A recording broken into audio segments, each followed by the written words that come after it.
Document రైటర్ల pen down వలన జిల్లాలో రిజిస్ట్రేషన్లు ఆగిపోయాయన్న వార్తల్లో ఎలాంటి నిజమూ లేదని జిల్లా రిజిస్ట్రార్ శ్రీనివాసులు తెలిపారు.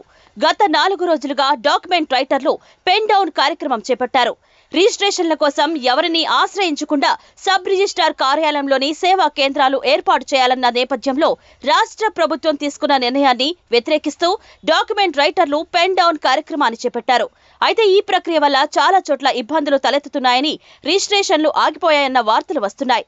దీనిలో ఎలాంటి నిజం లేదని జిల్లా రిజిస్ట్రార్ శ్రీనివాసులు తెలిపారు. సబ్ రిజిస్ట్రార్ కార్యాలయంలో డాక్యుమెంట్ రిజిస్ట్రేషన్లకు తనే తగిన సహాయం కూడా అందజేస్తున్నట్లు వివరించారు. దస్తావేజ్ లేఖర్లు చేపట్టిన పెన్ డౌన్ కారణంగా సబ్ రిజిస్ట్రార్ కార్యాలయాల్లో రిజిస్ట్రేషన్లు నిలిచిపోయాయి అన్నది అవాస్తవం అండి. అనంతపురం జిల్లాలోని 12 సబ్ రిజిస్ట్రార్ కార్యాలయాల్లో రిజిస్ట్రేషన్లు నిరాటంకంగా జరుగుతున్నాయి. ఎవరైనా సరే దస్తావేజుల రిజిస్ట్రేషన్ కొరకు సబ్ రిజిస్ట్రార్ కార్యాలయాన్ని సంప్రదిస్తే సబ్ రిజిస్ట్రార్ మరియు కార్యాలయ సిబ్బంది దస్తావేజ్ తయారు చేయడంలోనూ మరియు పీడీ ఎంటర్ చేయడంలోనూ వారికి సహకరించి సదరు దస్తావేజు రిజిస్ట్రేషన్ కావడానికి పూర్తి సహకారాలు అందిస్తారు.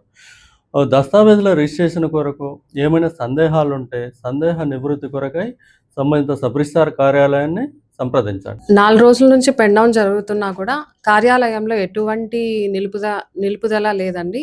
ప్రతి దస్తావేజ్ని మేము పర్సనల్గా తీసుకొని మరీ చేస్తున్నాము. ప్రజలందరికీ కూడా చెప్పడం ఏంటంటే, ఎవరు కూడా రిజిస్ట్రేషన్లు జరగటం లేదు అనే అపోహలో ఉండకుండా కార్యాలయానికి వచ్చి ఆధార్ కార్డులు, సంబంధిత దస్తావేజులు తీసుకొస్తే రిజిస్ట్రేషన్ ఖచ్చితంగా చేస్తామని, ఎటువంటి ఇబ్బంది లేదని చెప్తున్నామండి.